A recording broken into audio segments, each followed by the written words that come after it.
Welcome to Pointwise's Tutorial Tuesday, where we show you how to use a feature or demonstrate a technique in just a couple of minutes.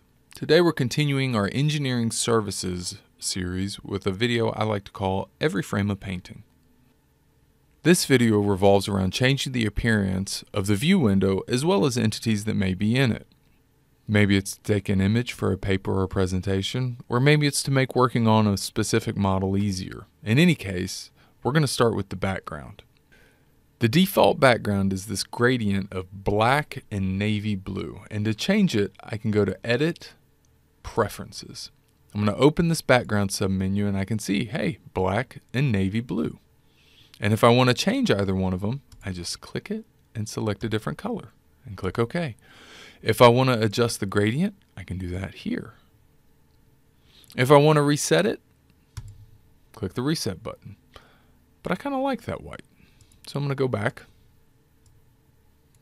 make it there.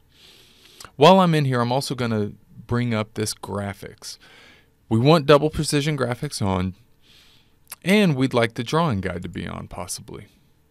I actually don't care for the drawing guide. I know we have a lot of users who do like it though, but I'm going to turn it off. When it comes to transparency, we're going to talk about that right about now. Let's look at a couple of models that we have. Right now they're wireframe, and that doesn't really help us much. So the first thing I'm going to do is I'm going to select the model, all three of them, and change them to shaded. Now you notice when I change them to shaded, all of these interior features get blocked by this quilt and this quilt. So what can I do about that? Well, one thing I can do is I can change them to being transparent. So let me do that. I'm going to select both of these and I'm going to go to View, Attributes.